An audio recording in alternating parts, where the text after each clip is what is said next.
the clue hidden in the teapot. No one was meant to see or a Miss Marple mystery. Dr. Haydock arrived in a state of brisk disbelief, as though a death instinct. Clear underwillows were a personal affront to the established order of his afternoon. He pushed past the clustered villagers with the practiced impatience of a man who had learned that grief could be loud and obstructive, knelt and laid 2 fingers against Mr. Bellamy's throat. There was a pause, no more than a second, perhaps, and then the doctor's mouth tightened.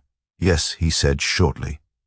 "Quite." Mrs. Ellis made a small, strangled sound and put a hand to her lips. The vicar's wife, Mrs. Aldridge, gathered her as if she were a fainting child, though Mrs. Ellis was neither young nor delicate. Colonel Hardwicke drew himself up, as if a military posture might restore order to the room. Emily Carter stepped back a fraction, her face very pale but composed, her eyes darting from the doctor's hands to the papers strewn near the writing desk. Miss Marple remained just inside the doorway, her hands folded over the handle of her handbag, her expression gentle and suitably distressed. A tiny movement near the skirting board caught her eye, a small black beetle, disturbed by the sudden influx of heavy shoes. It scuttled beneath the sofa and vanished. She thought, incongruously, of how creatures always hurried away from trouble, while people tended to crowd toward it. Dr. Haydock opened Mr. Bellamy's shirt collar with an economy of motion. He listened at the chest,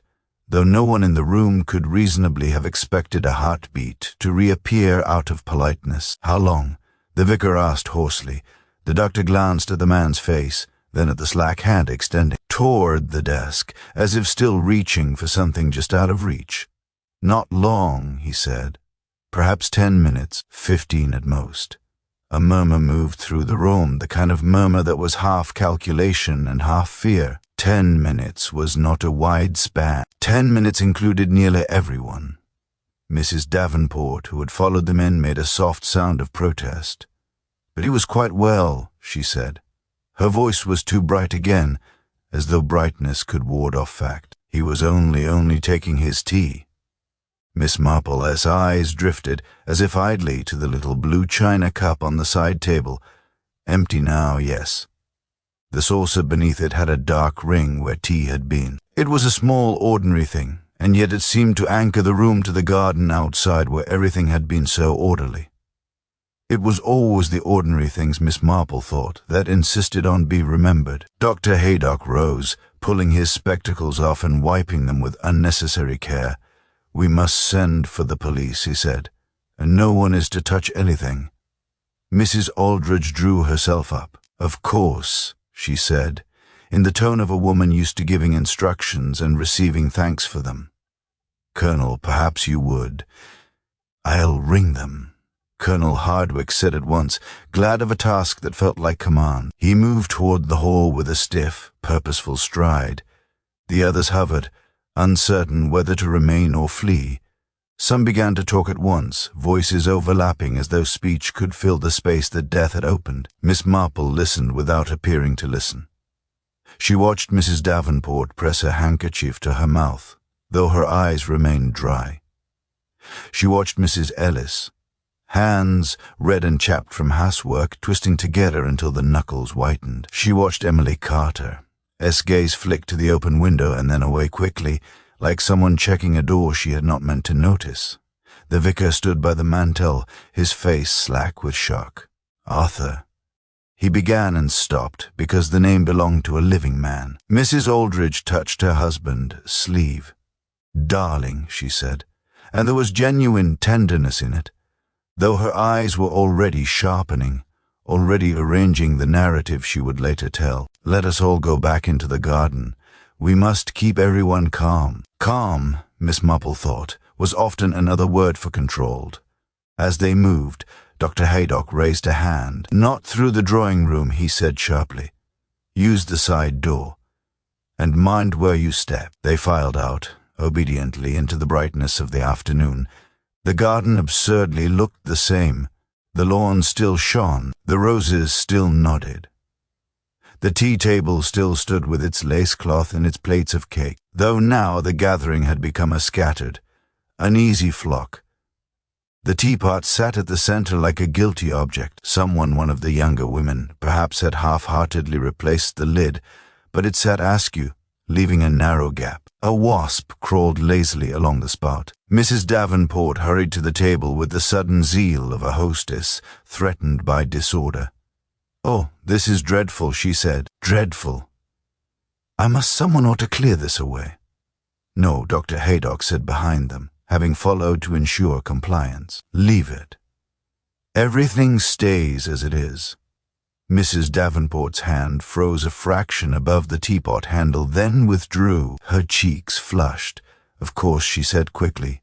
"Naturally. I only meant—" "You meant to tidy?" Miss Marple thought, and a faint chill ran through her that had nothing to do with the winter. People tidied for many reasons, sometimes because mess offended them, sometimes because evidence did. Voices rose in small knots around the garden. Mrs. Pritchard, the postmistress, was already telling Mrs. Ellis, who seemed not to hear, that she had always felt something odd about Mr. Bellamy. Always. Yes, so charming on the surface, but you never knew, did you, what went on in a man's mind? Mr. Finch, the solicitor, murmured that it was probably his heart. These things happened, though his eyes kept sliding toward the house. Emily Carter stood apart near the herb border, staring at a clump of rosemary as if expecting it to explain itself. Miss Marple drifted nearer to the tea table, not in a way anyone would notice. She bent her head slightly, as though to adjust the clasp of her handbag, and let her gaze settle on the teapot. The rose-patterned cloth beneath it was stained where tea had spilled earlier. The brown mark had widened, soaked into the lace like a slow bruise. The lid, sitting crookedly, revealed a sliver of darkness inside. For a moment, the faint bitter smell returned to her, sharper now in the air warmed by sun. There was something else as well, something metallic, so slight that most noses would dismiss it as imagination. A breeze stirred the lace cloth and lifted one corner. Underneath, a teaspoon lay on the grass, as though it had fallen and been forgotten. Miss Marple's eyes narrowed almost imperceptibly. Teaspoons did not usually fall unseen at a vicarage party. People noticed the smallest things when they were thinking of propriety. She straightened, her face smiled. "Dear me," she murmured as if to herself. Behind her, the gravel in the drive crunched. A car door slammed. Then from the front of the house came the sound of footsteps, firm, official, and unhurried, approaching the garden. Colonel Hardwick moved forward to meet the newcomer with the air of a man eager to hand responsibility to someone else. The vicar's wife's expression rearranged itself into a pained, gracious welcome. Inspector Markham of the county police entered the garden, removing his hat. His gaze swept over the displaced villagers, the abandoned tea, the bright flowers that now looked indecent. "Afternoon," he said, and there was no warmth in it. "I understand there's been a death." His eyes went inevitably to the house. "Who found him?" Several people spoke at once. Mrs. Aldridge began to answer. Mrs. Davenport interrupted. Mrs. Ellis let out another small sound of distress. Inspector Markham held up a hand. His eyes, steady and tired, landed on Miss Marple for the briefest moment, and then slid past her as if she were only what she appeared to be, an elderly lady from the village, harmless and decorously shocked. Miss Marple lowered her gaze as though embarrassed to be observed. She watched, instead, the way Mrs. Davenport's fingers tightened around her handkerchief at the sight of the inspector, and the way Emily Carter's posture stiffened as if she had just remembered to stand in a particular way. When Inspector Markham asked again, more sharply, "Who found him?" Miss Marple noted that Mrs. Aldridge answered promptly, and that Mrs. Davenport did not look at the teapot when she spoke. Inspector Markham conducted his first inquiries with the patience of a man who knew that shock made witnesses verbose and unreliable in equal measure. He listened without visible reaction as Mrs. Aldridge described discovering the body. She had gone in to fetch more plates, she said, and found poor Mr. Bellamy collapsed, as if struck down by the hand of God. The phrase lingered oddly in the air. God, Miss Marple reflected, was so often blamed when human hands were quite sufficient. Others supplied details eagerly. Mrs. Pritchard was certain Mr. Bellamy had seemed preoccupied lately. Mr. Finch mentioned, with careful neutrality, that the deceased had been involved in one or two delicate matters, though what those were he did not specify. Colonel Hardwick insisted it must have been a sudden seizure. Bellamy had been a man of regular habits, disciplined, no complaints of illness. Dr. Haydock corrected him curtly. There was nothing to suggest a natural cause so far, and until a post-mortem confirmed it, speculation was unhelpful. Speculation, however, was already blooming like mildew. Inspector Markham took notes, asked for times, positions, movements. Who had gone into the house? Who had spoken to Mr. Bellamy last? The answers overlapped untidily. Mrs. Davenport said she had seen him just before the scream, standing near the writing desk, smiling distractedly. Emily Carter said she had passed the open window moments earlier and heard voices inside too, she thought, though she could not be sure. Mrs. Ellis shook her head violently when questioned. She had been in the garden the entire time, she insisted, arranging the plates. Miss Marple stood slightly apart, her attention appearing to wander among the flower beds. In truth, she was listening keenly to what was not said. No one mentioned the teapot. No one mentioned who had poured the last cup of tea. Inspector Markham's gaze moved from face to face, measuring reactions. He paused when he reached Mrs. Davenport. "You were pouring tea?" he asked. "Yes, well, yes, of course," Mrs. Davenport said, a little breathlessly. "I was hostess, after all. And Mr. Bellamy had a cup?" "I believe so. Everyone did." Her eyes flicked, despite herself, toward the table. The teapot sat where it had been left, quiet and reproachful. Markham nodded and wrote something down. "We'll need that kept," he said, gesturing. Along with the cups, Mrs. Davenport swallowed, naturally. The inspector turned to Emily Carter. "You're new to the village, I'm told." "Yes," Emily said evenly. "I arrived 3 months ago." "And you knew Mr. Bellamy?" "I had met him. He was kind." Miss Marple noticed the hesitation before the word, the careful choice.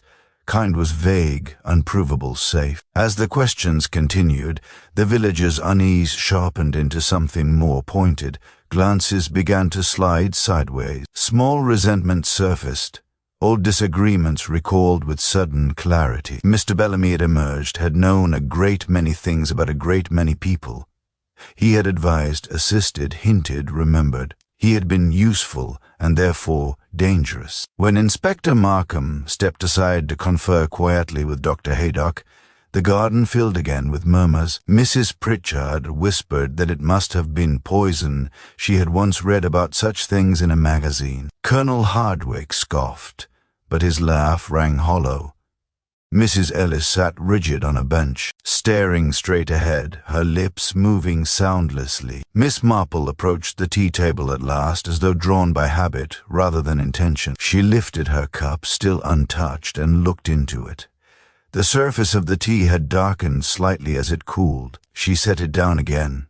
"So many opinions," she murmured softly, to no one at all. "And yet people so rarely notice what they are doing while they are busy explaining what others might have done." Behind her, Inspector Markham turned back toward the group, his expression firming. "Until we know more," he said, "I'd like everyone to remain available.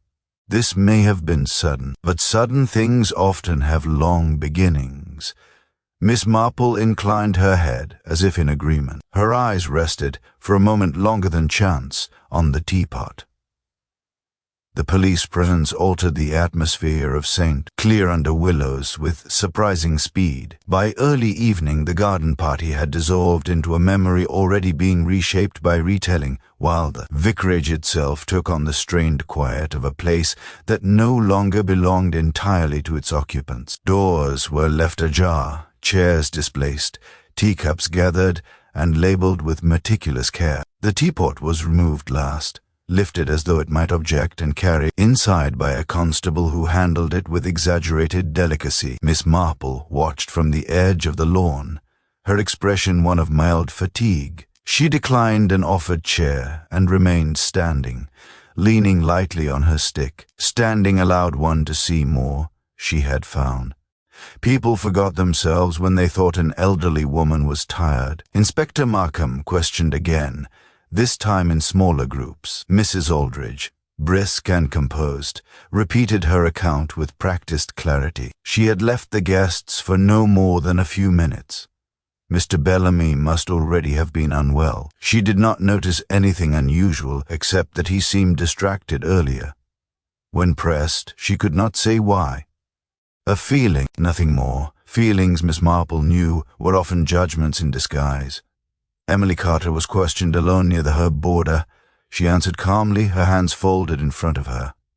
Yes, she had heard voices through the open window, but she could not identify them. No, she had not gone inside. No, she had no reason to quarrel with Mr. Bellamy. Her composure held, though Miss Marple observed the faint tightening around her eyes when the inspector asked about her reasons for coming to the village at all. Mrs. Davenport fared less well. Her account shifted slightly with repetition. At first she was certain she had poured the tea herself for everyone. Later she thought perhaps Mrs. Ellis had helped. Then she corrected herself again. Hosting, she explained nervously, required constant movement. It was easy to lose track of such things. Inspector Markham let her talk, nodding, his pen scratching steadily. Miss Marple drifted closer, ostensibly to admire the flower beside the path. She caught fragments of conversation, enough to notice that Mrs. Davenport spoke most rapidly when describing what she had done after the scream, and most vaguely when speaking of the moments before. Mrs. Ellis, when questioned, became distressed almost at once. She insisted she had remained outside, that she had no head for indoor arrangements, that she had not gone near the teapot since the beginning. Her hands twisted in her apron as she spoke. Miss Marple recalled how those same hands had twisted earlier, long before the body was found. As dusk settled, the inspector conferred again with Dr. Haydock. Their voices were low, but one word carried clearly enough: poison. It passed through the small group of villagers like a ripple through water, altering expressions, sharpening glances. Poison was intimate. Poison suggested intention. Miss Marple felt a familiar tightening behind her ribs, not fear, but recognition. She had seen it before, in villages that prided themselves on respectability. When death arrived quietly, people searched for explanations that preserved the illusion of order. They preferred sudden illness, divine will, anything that required no moral accounting. Inspector Markham announced that Mr. Bellamy's body would be removed that night. Further inquiries would follow. No one was to leave the village without informing him. The vicarage would remain under observation. There was a subdued dispersal. Apologies were murmured, condolences exchanged with an eagerness that bordered on relief. One by one, people found reasons to go home. Miss Marple lingered a moment longer. The garden lay half in shadow now, the roses darkening to indistinct shapes. A faint scent of tea still hung in the air, mixed with something bitter and unfamiliar. She thought again of the teaspoon lying beneath the tablecloth, of the hesitation before words like kind, of the way Mrs. Davenport's hand had hovered over the teapot before withdrawing. Well, she said quietly, to the emptying garden, one always learns so much by watching how people pour tea. Then she turned and walked slowly toward the gate, leaving behind the vicarage and its disturbed stillness, already arranging her thoughts with the patient care of a woman mending lace. By the following morning, St. Clearudder willows had settled into the brittle calm that followed any collective shock.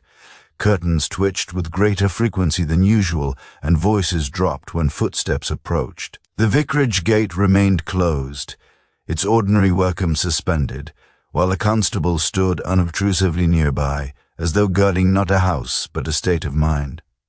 Miss Marple went about her day as she always did. She attended to her correspondence, sorted a small basket of mending, and paused occasionally to look out of the window at the lane beyond her cottage. People passed more slowly than usual, some pausing to exchange murmured confidences before moving on. It was astonishing, she thought, how quickly tragedy reorganized daily habits. Late in the morning, Mrs. Pritchard called, breathless with purpose. She did not sit until she had delivered her news. The post-mortem, she said, had confirmed poison. Something slipped into Mr. Bellamy's tea. There was talk of arsenic, though no one was quite sure. Mrs. Davenport was very poorly indeed, and Emily Carter had been seen crying in the churchyard. Mrs. Ellis, according to Mrs. Pritchard, had locked herself indoors. Miss Marple listened with polite attention, offering the occasional murmured response. She noticed that Mrs. Pritchard lingered longest on Emily Carter, describing her youth, her reserve, her lack of proper connection. It was all very regrettable, she concluded, but such girls were often impulsive. Yes, Miss Marple said mildly. Impulsive people do leave traces, don't they? Mrs. Pritchard frowned, uncertain whether she had been agreed with or gently contradicted. After her visitor left, Miss Marple put on her hat and gloves and stepped out into the village. She walked slowly, greeting acquaintances, pausing to admire a window display that had not changed in years. At the grocer's, she heard that Mr. Finch had been asked to produce certain papers. At the bakery, she learned that Colonel Hardwicke had spent the evening pacing his garden. Everyone had noticed something. No one had noticed the same thing. She turned, eventually, toward the vicarage, stopping short of the gate. The constable nodded to her with courteous indifference. Miss Marple returned the nod and stood for a moment, as though considering whether to go on. Her gaze traveled to the drawing-room window, now closed, its curtains drawn. Inside, she imagined, the writing desk would still bear the faint impression of disturbed papers. She thought of the teaspoon again, how easily it might have slipped unnoticed. To the grass, how easily it might have carried more than sugar. Tea, after all, was shared. Poisoned tea was not always meant for one cup. As she turned away, Mrs. Davenport emerged from her own gate further down the lane. She looked pale and drawn, but her step was brisk, purposeful. She stopped short on seeing Miss Marple, then summoned a smile. "Miss Marple," she said, "such a dreadful business." Yes, Miss Marple agreed. Dreadful. They exchanged a few words of village politeness. Mrs. Davenport spoke quickly, explaining she was on her way to see the doctor again, the shock having unsettled her nerves. Miss Marple listened, her eyes resting on the woman's hands.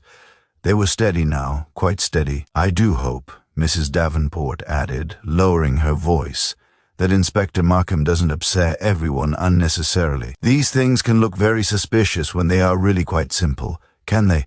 Miss Marple said gently. Mrs. Davenport laughed a little too brightly and hurried on.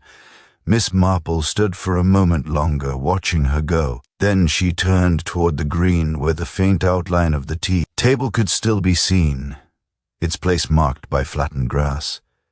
People assumed poison was always personal, she thought. They forgot how often it was convenient, how often it relied on habit and assumption, and the comforting belief that one knew who was holding the teapot. With that, she continued on her way, her expression serene, her mind quietly assembling its pattern. Inspector Markham called at Miss Marple's cottage that afternoon, apologizing as he did so, as though intrusion upon her sitting room were a regrettable but unavoidable duty. He accepted the offered chair, declined tea with a firmness that suggested recent experience, and opened his notebook. "I understand you were present throughout most of the party," he said, "and that you're observant." Miss Marple smiled faintly. In a village, one learns to be.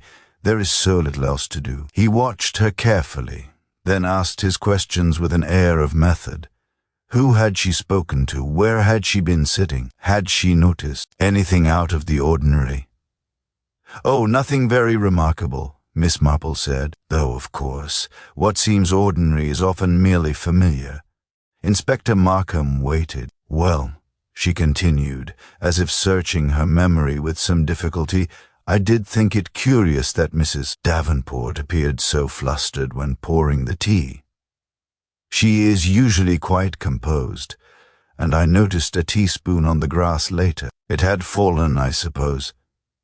"A teaspoon," he repeated. "Yes, just one. It struck me, because people are generally so careful at such gatherings. One expects teaspoons to be accounted for." She paused. "And Mr. Bellamy's cup was empty when he was found." Markham's pen stilled. "You're sure of that?" "I believe so. I remember thinking how quickly he must have drunk it. Some people do, of course. Her tone was mild, almost apologetic. "And the teapot?" he asked. "Oh, it was Mrs. Davenport," Miss Marple said.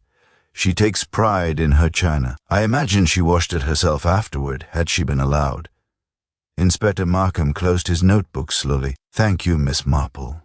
That is very helpful." After he left, Miss Marple returned to her mending, though her stitches wandered. She was thinking of habits, how people repeated small actions without thought, how they assumed continuity where none existed. A teapot refilled was not the same teapot. A second cup did not necessarily resemble the first. That evening she received an unexpected visitor. Emily Carter stood on the step, her face strained, a composure fraying at the edges. "I hope I'm not disturbing you," she said. I did, to know who else to speak to.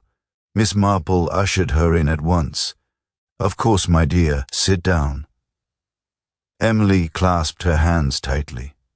"They are saying dreadful things about motives, about opportunity." Her voice wavered. "Mert Bellamy helped me once. I was afraid that would look like gratitude," Miss Marple suggested gently. "Or obligation?"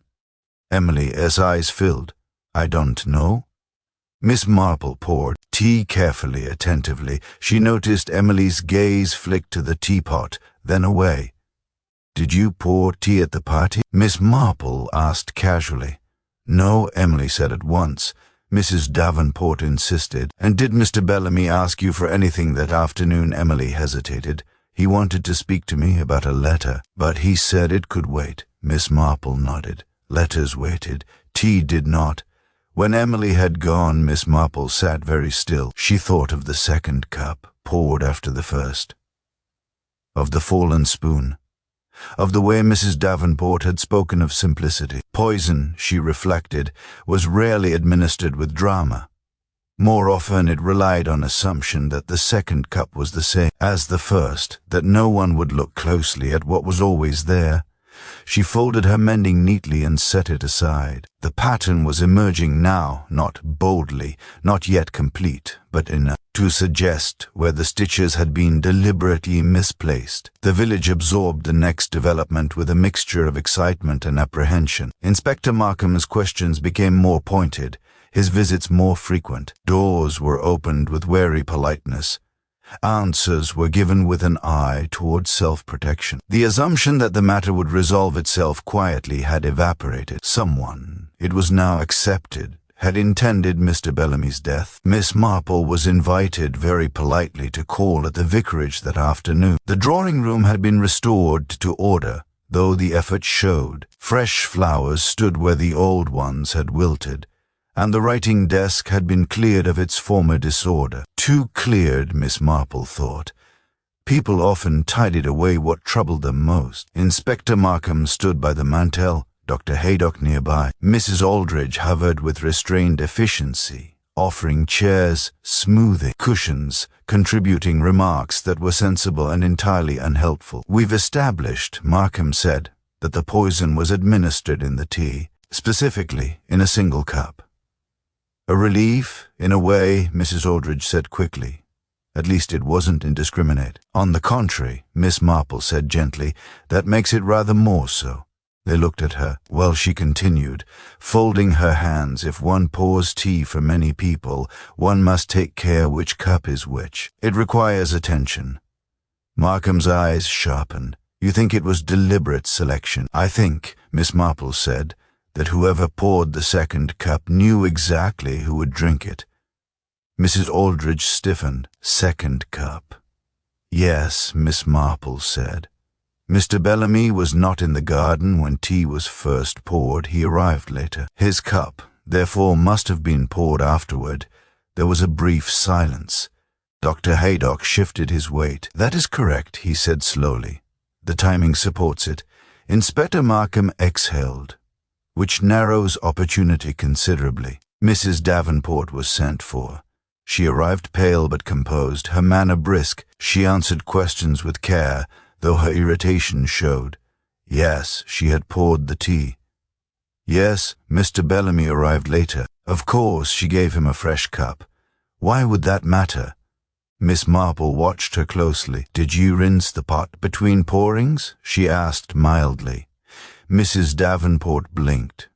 "Rinse? No, why would I? It was the same tea." "Ah," Miss Marple said.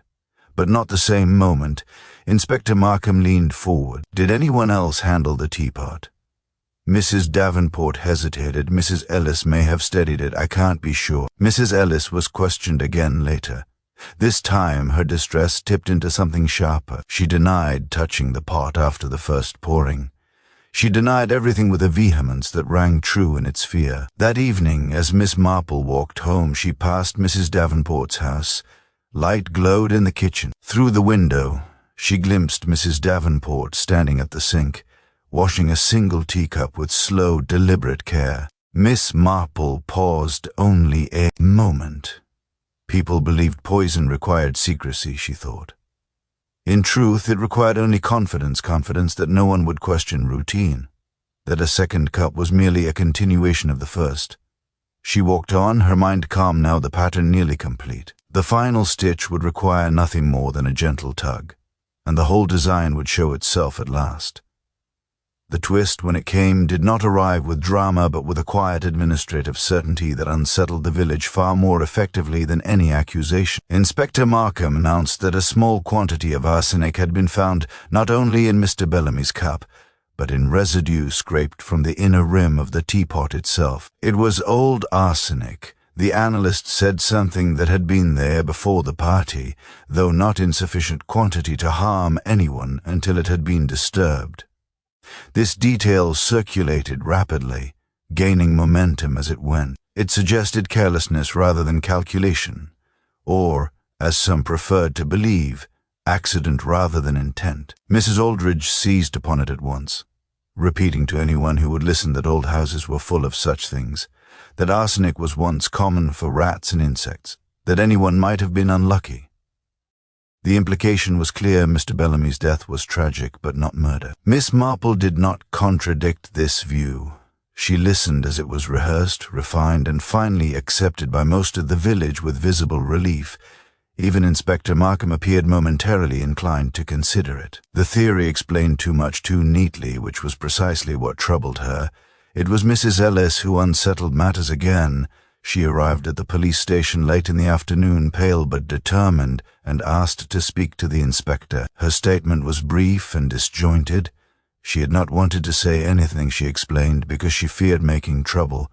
But she remembered now that just before the tea was poured the second time, Mrs. Davenport had gone into the pantry alone. She had returned carrying the teapot, though Mrs. Ellis was quite certain it had already been on the table. Inspector Markham questioned her closely.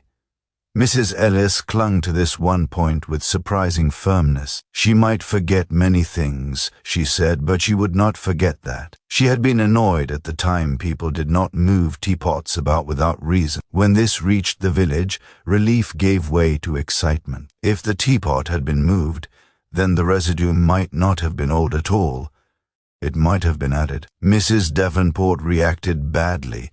She laughed when confronted, then cried, then complained of persecution. She accused Mrs. Ellis of confusion, of resentment, of imagining slights when none existed. Her distress was real, but so was her anger.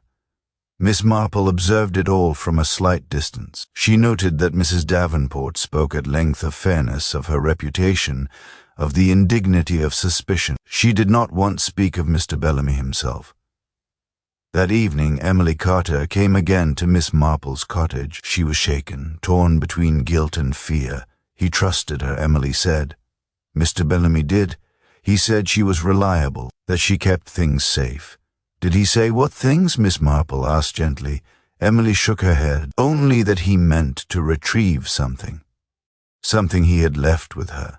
Miss Marple nodded. Arsenic was not the only thing that might be kept safe. Letters, too, had a way of lingering in cupboards long after they were meant to be forgotten. As Emily left, Miss Marple sat quietly, hands folded, her thoughts steady. The village was wrong to think the twist lay in the poison itself. That was merely the instrument. The true deception had always been simpler. persuading everyone that what had been done was unintentional, that no one would ever look closely at the difference between carelessness and choice. Miss Marple smiled faintly. People who relied on routine to hide their intentions often forgot one thing. Routine, once disturbed, revealed exactly where the hand had slipped on purpose. Miss Marple requested, with quiet politeness, that Mrs. Darnport call upon her the following afternoon. She framed it as a neighborly concern, one elderly woman checking on another, and this, perhaps, was what persuaded Mrs. Davenport to agree. People rarely refused kindness when it arrived without accusation. Mrs. Davenport arrived precisely on time. She looked tired, but composed, her manner brisk in the way of someone determined not to appear so. She accepted tea automatically, then hesitated, as if the motion had surprised her. "Oh, perhaps not," she said quickly. "I've had rather a lot lately." Miss Marple smiled. "Of course, I quite understand. Old habits are difficult to break." She poured anyway, carefully, from her own modest teapot, placing the cup in front of her visitor without comment. Mrs. Davenport watched the stream of tea with a fixed attention that might almost have been fascination. They spoke first of small things, the weather, the inconvenience of police inquiries, the fatigue of being discussed. Mrs. Davenport relaxed a little, her complaints flowing more freely. It was unjust, she said, to be treated as though one were careless or foolish. She had always prided herself on order. "Yes," Miss Marple said. "Order is so reassuring, especially when one is keeping something safe." Mrs. Davenport's hand paused midway to the cup. "Safe?" she repeated lightly. "Yes. Letters, for example. People often ask trusted friends to keep letters. Things that mustn't be mislaid." Miss Marple's voice was mild, almost absent-minded. "Mr. Bellamy did that sometimes, I believe. He had a great memory, but he liked a second safeguard." Mrs. Davenport laughed, a brittle sound. "Really, Miss Marple, I don't know what gossip you've been hearing." "Oh, nothing very definite," Miss Marple said gently. "Only that he intended to collect something from you that afternoon, something you had meant to return." Mrs. Davenport picked up her cup, then set it down again without drinking. "He never said anything of the sort, didn't he?" Miss Marple tilted her head. "How curious, because you see, if he'd already taken it back, there would have been no reason for him to stay behind when the tea was poured the first time. He waited quite deliberately." There was a silence, heavy and unmistakable. Mrs. Davenport's face altered not dramatically, but enough. The briskness drained away, leaving something sharper beneath. "You're a very dangerous woman," she said softly. "People think you're harmless." "Yes," Miss Marple agreed. "That is often useful." Mrs. Davenport's fingers tightened on a handbag. "He meant to ruin me," she said suddenly. "He said he would give me time, but only until that afternoon. He was so calm about it." Miss Marple nodded. "And you were quite certain he would take tea?" Mrs. Davenport looked up, startled. "How did you?" "Because you are very observant too," Miss Marple said. "You knew his habits. You also knew no one would question a second cup." The words seemed to settle between them, solid and unavoidable. Mrs. Davenport let out a long breath. "I only meant to frighten him, to make him ill enough to stay quiet." "Yes," Miss Marple said softly. "That is what most people say." Mrs. Davenport stared at the teacup at last, as though seeing it properly for the first time. Outside, a car slowed on the lane, then stopped. Miss Marple rose. "I think," she said gently, "that Inspector Markham has arrived." Inspector Markham entered Miss Marple's sitting room with the air of a man prepared for resistance, and finding instead an arrangement that unsettled him far more. The tea tray was laid out neatly. Miss Marple stood by the mantel, composed. Mrs. Davenport sat rigidly in her chair, her handbag clutched to her chest as though it were a shield. "Good afternoon," Miss Marple said pleasantly. "Do sit down, Inspector. I'm afraid we were just finishing our conversation." Markham's gaze moved from one woman to the other. He had learned in the last few days to take Miss Marple's mildness seriously. "Mrs. Davenport," he said, "I understand there's something you'd like to tell me." Mrs. Davenport laughed, a thin, broken sound. Is there? Everyone seems to think so. No one thinks anything, Miss Marple said gently. We merely notice. The inspector remained standing. The arsenic, he said. You had access to it. Yes, Mrs. Davenport snapped. Years ago, for the pantry, everyone did. And the teapot, Markham continued. You took it away between the first and second pouring. Mrs. Davenport's shoulders sagged, the fight draining out of her. He was never meant to die, she said. That's what none of you understand. Miss Marple inclined her head slightly. Intentions rarely survive execution. Mrs. Davenport looked at her then, really looked, and something like despair crossed her face. He was going to expose me, she said hoarsely. Letters I'd written, foolish things, but he kept them, said he was safeguarding me. Then suddenly he wanted to clear matters up. Her mouth twisted. Clear, such a tidy word. You expected him to drink the tea, Markham said. I knew he would. He always did, always trusted me. Her voice broke. I only thought it would make him ill, enough to frighten him, enough to buy time. Silence settled, broken only by the faint ticking of the clock. Miss Marple watched the inspector's face as understanding hardened into certainty. And the second cup? He asked quietly. Mrs. Davenport closed her eyes. That was the mistake. I forgot how strong it was, or perhaps I didn't want to remember. Markham nodded once. He took out his notebook, though it seemed unnecessary now. Mrs. Davenport, I must ask you to come with me. She rose unsteadily, then turned to Miss Marple. You never accused me, she said, almost accusingly. No, Miss Marple replied. I merely poured the tea. As they reached the door, Mrs. Davenport paused. Everyone will say they suspected, she said bitterly. Yes, Miss Marple agreed. They always do afterward. The door closed behind them. The room felt suddenly very quiet. Miss Marple returned to her chair and sat down. She looked at the untouched cup of tea, then carefully poured it away. People were not wicked because they poisoned, she thought, but because they believed they were entitled to decide who might safely be frightened.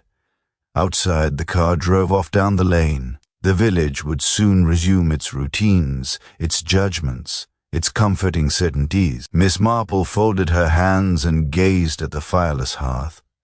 Human nature, she reflected, was very much like tea. What mattered most was not how it was poured, but who decided what went into the pot. The village absorbed the truth with the same careful discretion it applied to everything else. By the following day, it was widely known that Mrs. Davenport had been taken away, though the precise reasons varied according to the teller. Some said she had confessed outright. Others insisted Inspector Markham had tricked her into revealing herself. A few preferred the notion that Miss Marple had always known and merely waited for the right moment, though. These were usually the same people who had been most certain of her harmlessness only a week before. Clear Under Willows resumed its routines with visible relief. Shops reopened to their usual rhythms. Curtains twitched less often.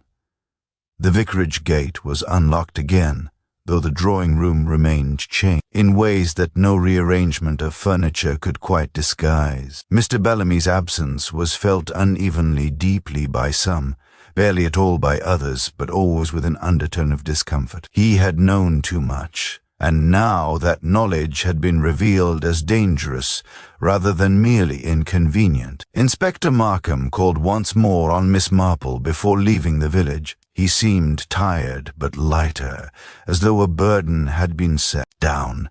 I wanted to thank you, he said. You were considerably helpful. Miss Marple smiled. I only noticed what anyone might have noticed, if they were paying attention. That's just it, he replied. Most people weren't, he hesitated. Did you ever doubt it was her? Miss Marple considered. Doubt is a strong word. I wondered, of course. One always must. But Mrs. Davenport relied too much on habit. She believed routine would protect her. That tea would always be tea, and the letters? Yes, they explained the fear. Miss Marple folded her hands. Poison explains the act, but fear explains the person. Markham nodded. She insists she never meant to kill him. Of course, Miss Marple said. Very few people do. They only mean to control outcomes. After he left, she sat quietly for a time reflecting. The affair had not been dramatic, not in the way people liked to imagine crime. There had been no chase, no raised voices at the end. Only a woman who believed herself careful, undone by her certainty that no one would look closely at something so ordinary as pouring tea. In the days that followed, conversations in the village softened. Mrs. Ellis ventured out again, thinner but steadier, and received a degree of sympathy that surprised her. Emily Carter left shortly thereafter, her departure framed as a sensible decision to seek opportunities elsewhere. Some said it was for the best. Others said it was a pity. Miss Marple thought it was simply necessary. One afternoon the vicar's wife called, bringing with her a plate of seed cake and an air of earnest reflection. "I still can't quite understand it," Mrs. Aldridge said, after a few polite remarks. Mrs. Davenport was such a capable woman. One would never have suspected. Miss Marple cut a neat slice of cake. "Capability can be dangerous," she said. "It encourages people to believe they are equal to any situation." Mrs. Aldridge frowned, then sighed. "I suppose one never truly knows anyone." "Oh, I don't know," Miss Marple replied.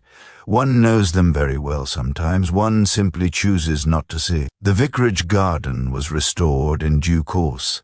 The flattened grass was coaxed upright, the rose-patterned cloth washed and returned to service. Though a new teapot appeared at subsequent gatherings, people laughed about it, calling it sensible, calling it a relief. Miss Marple attended once more, sitting beneath the parasol as before. Tea was poured, cups were passed. Miss Marple accepted hers with a murmured thanks. She noticed, as she always did, who poured carefully and who did not, who watched and who assumed. She sipped, finding the tea perfectly ordinary. Well, she thought, as conversation drifted around her, there it is again, life going on. And yet it did not go on unchanged, it never did. Later, as she walked home through the quiet lanes, Miss Marple reflected that the village would remember the affair for years, though its meaning would gradually soften. It would become a story about poison, about letters, about deception. Fewer would remember that it had all hinged on something as small as a second cup of tea poured without thought for its difference from the first. That was always the way of it. People preferred grand explanations to modest truths. Miss Marple reached her gate and paused, looking back once more toward the clustered roofs of St. Clear under willows. From a chimney somewhere, smoke curled upward, steady and domestic. Supper would be cooking. Teapots would be filled. She smiled faintly, unlocked her door, and stepped inside. Human nature, she reflected, rarely announced itself with drama. More often, it revealed itself quietly in habits, in assumptions, in the small, telling moments no one believed mattered at all.